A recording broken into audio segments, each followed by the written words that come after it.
Hello दोस्तों, कैसे हैं आप सभी।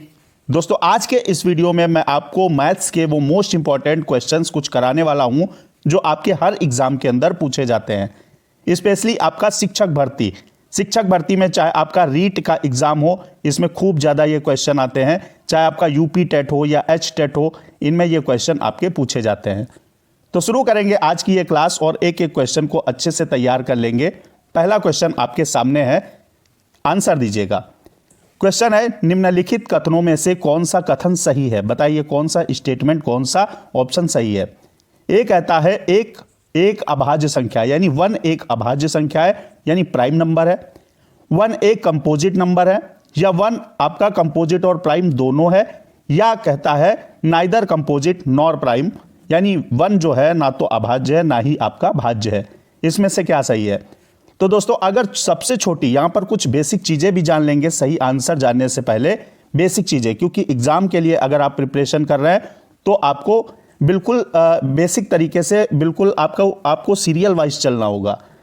यहां पर दोस्तों अगर बात करें सबसे छोटा स्मॉलेस्ट प्राइम नंबर तो आपका 2 होता है। ठीक है, ये एक ऐसा प्राइम नंबर है जो अकेला प्राइम नंबर जो सम है यानी इवन है। इसके अलावा जितने भी आपको प्राइम मिलेंगे, जितने प्राइम नंबर मिलेंगे वो सारे के सारे ऑड होंगे। ठीक है, यानी विषम होंगे। तो सबसे छोटा आपका 2 हो गया। तो यहां एक अभाज्य संख्या है, इसका कॉन्सेप्ट दिमाग से निकाल दीजिए। एक अभाज्य नहीं है, एक भाज्य नहीं है।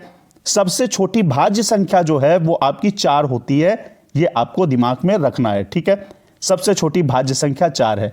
अगर पूछे सबसे छोटी आपकी विषम भाज्य संख्या पूछ ले मान लीजिए, तो आपकी 9 हो जाएगी। ये आपकी सबसे छोटी स्मॉलेस्ट आपका क्या है, ऑड कंपोजिट नंबर है। तो यहां एक ना तो दोस्तों भाज्य में आता है, ना तो आपका प्राइम में है और ना ही आपका कंपोजिट में है। तो इसके लिए ऑप्शन आपका डी सही हो जाएगा। ये सारे आपके ऑप्शन गलत हो जाएंगे। कॉन्सेप्ट एकदम फिट हुआ दिमाग में। अगला बढ़ते हैं। अगला अगर क्वेश्चन बात करें, अगला क्वेश्चन मोस्ट इंपॉर्टेंट है।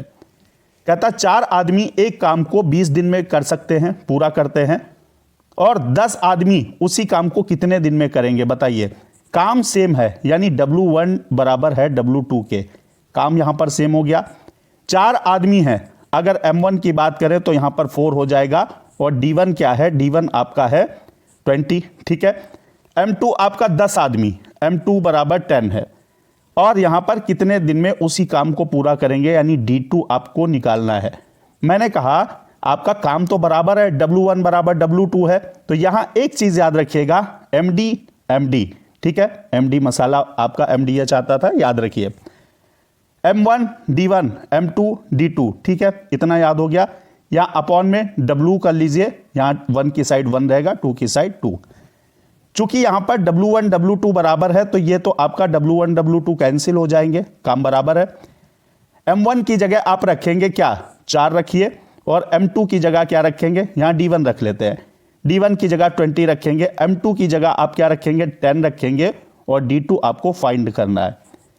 10 से इसे कैंसिल कीजिएगा तो 10 2 जा 20 हो जाएगा। तो D2 बराबर 4 और 2 आपका बचा मल्टीप्लाई में, 4 2 जा 8 हो जाएगा। D2 यानी उसी काम को 10 आदमी 8 दिन में करेंगे। बी ऑप्शन आपका बिल्कुल परफेक्ट हो जाएगा। तो इस तरीके से क्वेश्चन को सॉल्व करना है। अगला बढ़ेंगे और अगला आपका बेस्ट क्वेश्चन है। एक साइकिल 1800 में खरीद कर 12% प्रॉफिट पे बेची जाती है, तो उसका आपका एसपी क्या है, सेलिंग प्राइस क्या है, या विक्रय मूल्य क्या है। तो भाई साइकिल का जो ये आपका क्या दिया गया, ये सीपी दिया गया है। सीपी आपका 1800 दिया गया है, प्रॉफिट है आपका 12%। यहां से मैं जो बताने वाला हूं उसे देख लीजिएगा, मोस्ट इंपॉर्टेंट चीज है। ये क्वेश्चन आपका बहुत छोटा है। अगर कोई वस्तु जिसका क्रय मूल्य x है और वो 20%, मान लीजिए 20% लाभ पे बेची जाती है, तो सीधा उसका जो एसपी होगा, ठीक है, ये सीपी x है और यहां प्रॉफिट आपका 20%। तो यहां पर इसका जो एसपी होगा वो सीधा सीधा आप 120% निकाल देंगे। किसका, 120% ऑफ x का। ठीक है, तो आपको करना क्या है, इसका दूसरा तरीका भी है। मैं अगले वीडियो में आपको दूसरा तरीका, ट्रिकी तरीका भी दे दूंगा। यहां पर पहले हम बेसिक चीजें सीखते हैं, कोई बहुत ज्यादा लेंथी नहीं है। यहां पर अब आपको क्या निकालना, मैंने 20 की बात की, आप 12 की कीजिए। लाभ हो रहा है, ठीक है, तो यहां 112% किसका निकालोगे, 112%। भाई परसेंट हटा दे, नीचे 100 लगा दे, 112% 1800 का निकालोगे, यहाँ से 2 जीरो कैंसिल हो जाएंगे और 112 और 18 की जब आप मल्टीप्लाई करोगे तो 2016 आ जाएगा, 2016। यानी ये आपका क्या हो जाएगा, विक्रय मूल्य हो जाएगा अगर किसी चीज को आपने 1800 की खरीद के 12% लाभ पे बेचा है। बी ऑप्शन सही हो जाएगा। अगला बढ़ेंगे और अगला क्वेश्चन लेंगे। देखिए क्वेश्चन क्या कह रहा है, एक संख्या में 8 जोड़ दिया जाए तो वो दोगुनी हो जाती है, वो संख्या क्या होगी। दो तरीके मैं आपको बताता हूं ऐसे क्वेश्चन सॉल्व करने के। एक संख्या मान लीजिए कोई x है, इसमें भाई 8 जोड़ दें, यही तो कह रहा है एक संख्या में 8 जोड़ दें तो ये दोगुनी हो जाती है, यानी संख्या क्या थी x, दोगुनी 2x हो जाती है। ये x इधर से इधर आप ले जाएंगे तो 8 बराबर क्या होगा, 2x माइनस x हो जाएगा। 2x से x जाएगा, x बचेगा, x बराबर 8 हो जाएगा। यहां पर वो संख्या क्या है, 8 हो जाएगी। ऑप्शन आपका बी करेक्ट हो जाएगा। लेकिन ये रही फर्स्ट तरीका। सेकंड आपका जो प्रोसेस आपको करना है, सेकंड तरीके से भी निकाल सकते हैं। यहां ऑप्शन देख लेंगे, ऑप्शन देखना है 6। देखिए अगर इसमें 8 जोड़ते हैं ये 14 होता है, यानी 14 होता है। क्या ये 6 का डबल है, नहीं है, कैंसिल करिए। यहां 12 देख लेते हैं, 12 में 8 ऐड करते हैं आपका 20 होता है। क्या 12 का 2 गुना है आपका, 2 टाइम है 20, नहीं है, 12 का 2 टाइम आपका 24 होगा। 16 में 8 ऐड करिए, 16 8 आपका कितना हो जाएगा, 24। क्या 16 का 2 गुना 24 है, नहीं जी, 2 गुना तो 32 होता है 16 का। तो यहां पर अब 8 बचा, 8 में 8 जोड़ के 16 आएगा, 8 का 2 गुना है 16। ये दूसरा तरीका जो आप ऑप्शन से भी कर सकते हैं अगर कहीं भी आपको कंफ्यूजन हो जाए। ठीक है, बढ़ेंगे, अगला क्वेश्चन लेंगे। अगला क्वेश्चन है दोस्तों, नीचे दिए गए पैटर्न को देखिए और अगले टर्म बताइए, अगले 2 टर्म कौन से होने वाले हैं। 18 आपका 27, 64, 125, बहुत ईजी है, बहुत ईजी।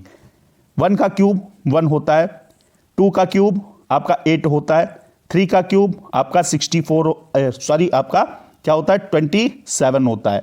यहां पर आपका 4 का क्यूब आपका 64 होता है। यहां 5 का क्यूब क्या हो जाएगा, 5 का क्यूब दोस्तों आपका 125 हो जाएगा। तो 6 का अगला देखिए 1 2 3 4 5 चल रहा है, अगला 6 होगा और उसका अगला 7 होगा। 6 का क्यूब 216 आपका हो जाएगा और 7 का जो क्यूब होता है तो आपका 343 होता है। यानी 7 को 3 टाइम अगर मल्टीप्लाई करें तो 49 की 7 से मल्टीप्लाई करोगे तो 216 और आपका 343। ऑप्शन डी करेक्ट हो जाएगा। अगला बढ़ते हैं और अगला क्वेश्चन देखेंगे। ये रहा आपका अगला क्वेश्चन। 8/3 8/3 में राइट एंगल्स यानी समकोणों में डिग्रियों की संख्या कितनी है। 8/3 राइट एंगल में डिग्रियों की संख्या कितनी हो जाएगी भाई। एक समकोण की अगर बात करें तो एक समकोण मतलब 90 डिग्री। ठीक है, ये कंफ्यूजन आपको नहीं होना चाहिए। यहां पर 8/3 मैं अगर बात करूं 2 समकोण में तो आप कहेंगे 90 गुणे 2 सर कर दीजिए, बिल्कुल सही बात है। तो अगर मैं कहता हूं कि 8/3 में कितने समकोण हैं तो आप कहेंगे 8/3 गुणे 90 कर दीजिए सर, और यहां से 3 3 9 0 और आपका 30 बार में 90 कट गया। अब क्या हुआ, 30 और 8 की मल्टीप्लाई कर लेंगे, 30 और 8 की मल्टीप्लाई हो जाएगी 240। यानी 8/3 में समकोण कितने हो गए, समकोण यानी 8/3 समकोण में डिग्री कितनी हो गई, 240। सी ऑप्शन आपका करेक्ट हो जाएगा। बढ़ते हैं, अगला क्वेश्चन लेंगे और अगला क्वेश्चन आपका है मोस्ट इंपॉर्टेंट, खूब ज्यादा पूछा जाता है। 3 कोई भी संख्याएं हैं, इनका औसत है दोस्तों 40। इनमें से 2 संख्याएं मान लीजिए x, y और z, 3 संख्याएं हैं, इनका औसत क्या है, 40 है टोटल का। इनमें से 2 कोई भी संख्याएं x z हैं या y z है या x आपका x y हैं, कोई भी 2 संख्याओं का औसत 38 है। तो तीसरी संख्या आपको बतानी है, खूब ज्यादा क्वेश्चन पूछा जाता है। तो 3 संख्याओं का औसत, अगर दोस्तों 3 संख्याओं का औसत 40 है, अगर संख्याओं का जो संख्या दी गई है, नंबर जो दिए गए हैं, 3 संख्याएं हैं ना, अगर 3 की 40 से मल्टीप्लाई कर देते हैं तो इनका कुल योग आ जाएगा हमारे पास, कुल योग 120। यानी 3 संख्याओं का औसत 40 है तो इनका योग कितना हो जाएगा, ये 120 हो जाएगा। अब देखिए इनमें से 2 कोई भी संख्या है, उनका औसत 38 है। 2 संख्याएं, इनका औसत क्या है, 38 है। तो इनका योग कितना हो जाएगा, इनका योग हो जाएगा 2 8 16 के 6 हासिल 1 2 3 6 1 7, 76 हो जाएगा। तीसरी संख्या आपको निकालनी है, ये प्रोसेस कर लिया आपने। अब 120 से 76 यानी 76 आप माइनस कर दोगे तो आपका 44 बचेगा। ये आपकी क्या हो जाएगी, तीसरी संख्या हो जाएगी। आपको ऐसे क्वेश्चन को इस प्रकार से सॉल्व करना है। डी ऑप्शन सही हो जाएगा भाई। 120 से अगर किसी को सब्र ना हो तो यहां पर माइनस कर सकता है 4, 11 से आपका 7 गया 4, 44 आ जाएगा आपका। डी ऑप्शन सही हो जाएगा। दोस्तों चैनल को सब्सक्राइब करके बेल आइकन प्रेस कर दीजिएगा, वीडियो को लाइक शेयर कर दीजिएगा। और अगला सवाल आपके सामने है। क्वेश्चन कहता है दोस्तों, निम्नलिखित में से कौन सी संख्या जो है 420, संख्या 420 का सही अभाज्य गुणनखंड है। बताइए, इनमें से 4 ऑप्शन है। 420 का सही आपका प्राइम फैक्टराइजेशन क्या है, प्राइम फैक्टर कौन कौन से हैं। यहां अगर बात करें तो प्राइम नंबर मैंने आपसे कहा ऐसी संख्याएं जो सिर्फ और सिर्फ किससे कटे, स्वयं से और 1 से। यानी जैसे मैं बात करूं 2 की या 3 की या 5 की या आपकी 7 की या 11 की, ऐसे करके बात करूं तो 2 किससे कटेगा, या तो कटेगा मतलब क्या 1 से पूरा पूरा डिवाइड होगा, 1 2 जा 2, या फिर 2 से ही आपका 1 टाइम में डिवाइड होगा। ऐसे आपका 3 1 से डिवाइड होगा, 1 3 जा 3 और 3 1 जा 3। यानी ऐसी संख्याएं जो सिर्फ जिनके मैक्सिमम 2 फैक्टर हों वो प्राइम नंबर बोले जाते हैं। तो यहां पर आपको 420 के सही अभाज्य गुणनखंड देखने हैं भाई। इसमें तो ये तो सही बात है, 2 2 और 7 ये अभाज्य है, लेकिन 15 जो है ये आपका अभाज्य नहीं है, ये आपका कंपोजिट नंबर है, क्योंकि ये 1 और 15 के अलावा 3 से और 5 से भी डिविजिबल है। 3 5 15, 5 3 15, तो ये तो कंपोजिट हो गया। 21 भी आपका प्राइम नहीं है, ये भी कंपोजिट है, क्योंकि ये 3 और 7 से भी डिवाइड हो जाएगा या कट जाएगा। यहां पर बात करें दोस्तों 2657, तो 257 तो सही है, लेकिन 6 क्या है, 6 आपका कंपोजिट नंबर है। ये 1 और 6 के अलावा 2 और 3 से भी डिवाइड होगा, ये भी ऑप्शन आपका कैंसिल। यहां पर डी ऑप्शन आपका बिल्कुल करेक्ट हो जाएगा। इसके जो प्राइम फैक्टर होंगे 2 गुणे 2 गुणे 3 गुणे 5 गुणे 7 हो जाएंगे। अगला बढ़ते हैं और अगला क्वेश्चन लेंगे। क्वेश्चन है, किन्हीं 2 संख्याओं का लासा जो है वो आपका यानी एलसीएम 60 है। एलसीएम कितना है, 60 है। और एचसीएफ आपका कितना है, एचसीएफ की बात करें तो 5 है। वे संख्याएं कौन सी हैं। अब ऐसे क्वेश्चन को आप सोचने लगेंगे सर कैसे सॉल्व करें, तो यहां पर ऑप्शन की मदद से सॉल्व करते हैं। यहां देखिए 20 और 30 है, 20 और 30 का एलसीएम कितना हो जाएगा, एलसीएम तो 60 हो जाएगा, बिल्कुल सही बात है जो कि फॉलो कर रहा है। तो दूसरी कंडीशन भी देखेंगे, क्या इनका एचसीएफ सर 5 है, एचसीएफ 5 नहीं, एचसीएफ वो बड़ी से बड़ी संख्या है जो इन दोनों को डिवाइड करे। तो भाई यहां 10 दूनी 20, 10 आपका 10 तिया 30, यानी 10 2 जा 20, 10 3 जा 30। तो इनका एचसीएफ तो 10 आ रहा है, तो इसे कैंसिल कर देंगे। 10 30 का देखते हैं। 10 30 का आपका जो एलसीएम होगा, एलसीएम वो छोटी से छोटी संख्या जो दी गई संख्याओं से डिवाइड हो जाए। कोई एक ऐसा नंबर छोटे से छोटा जो 10 से भी और 30 दोनों से डिवाइड हो जाए। तो यहां पर 30 हो जाएगा इसका एलसीएम। तो ये तो पहली ही कंडीशन को फॉलो नहीं करता, इसे भी कैंसिल करेंगे। 15 20 की अगर बात करें तो 15 20 का आपका एलसीएम कितना होगा, एलसीएम 60 हो जाएगा, ये बात बिल्कुल सही है भाई। 20 से 60 3 बार में डिवाइड होगा, 15 से 4 बार में डिवाइड होगा। लेकिन इनका आप देख लेंगे क्या, आपका एलसीएम देख लिया, एचसीएफ देखिए, एचसीएफ कितना हो जाएगा, एचसीएफ आपका 5 हो जाएगा। ठीक है, इसमें एचसीएफ क्या हो जाएगा 5, 5 3 15, 5 4 20। तो यहां पर ये फॉलो कर रहा है, इसका एलसीएम 60 है और एचसीएफ क्या है 5 है, तो सी ऑप्शन ही आपका करेक्ट हो जाएगा। 15 और 40 की बात करें तो इसका एलसीएम आपका 60 नहीं आएगा, यहां पर 60 आएगा नहीं भाई। 60 अगर लेंगे तो 40 से 60 नहीं डिवाइड होगा, 15 से हो जाएगा लेकिन 40 से नहीं होगा। तो यहां डी कैंसिल, सी आपका सही आंसर हो जाएगा। अगर आपको कुछ भी डाउट लगता है तो कमेंट बॉक्स आपके लिए ओपन है। अगला क्वेश्चन, 329 में एक वस्तु को बेचने पर एक डीलर को 6% की हानि हुई, तो वस्तु का क्रय मूल्य क्या है। अब यहां आते हैं दूसरा पॉइंट। मैंने एक पॉइंट बताया था, अगर क्रय मूल्य x है और आपका प्रॉफिट 20 है तो आपका क्या विक्रय मूल्य जो होता है x का 120% निकाल लेते हैं। अब यहां पर है आपका एसपी दिया है, एसपी अगर x है और यहां पर लॉस हो रहा है 6%, तो यहां पर देखिए क्या लगाते हैं, अगर मान लीजिए 20% थोड़ी देर के लिए, तो आप क्या निकालेंगे, सीपी अगर निकालेंगे तो 100x बटा क्या करेंगे, लॉस होगा तो 100 से घटा के लिखेंगे, और प्रॉफिट होगा तो यहां पर 100 में जोड़ के लिखेंगे। मान लीजिए 20% प्रॉफिट हो रहा होता तो 120 नीचे लिखते, लॉस हो रहा है तो 100 से घटा दिया 80 लिखा। ठीक, इतनी सी चीज समझ में आई। अब देखिएगा भाई यहां पर क्या है, आपका एसपी दिया है 329 और यहां लॉस दिया है 6%। ठीक है, आपको निकालना है सीपी, तो 100 कीजिए, एक्स आपका क्या है 329 है, यहां पर आपका लॉस हो रहा है तो 100 से घटा के लिखेंगे, 100 से घटाएंगे 6 तो कितना हो जाएगा 94 हो जाएगा। अब इसकी कैलकुलेशन अगर आप करते हैं तो यहां पर आपका ये 3.5 बार में डिवाइड होगा, 3.5 की 100 से आप गुणा करेंगे तो ये 350 हो जाएगा, यानी डी ऑप्शन आपका सही हो जाएगा। उस वस्तु का जो सीपी होगा वो 350 हो जाएगा, बिल्कुल परफेक्ट ऑप्शन डी होगा। अगला बढ़ते हैं और अगला क्वेश्चन यूनिट डिजिट से है।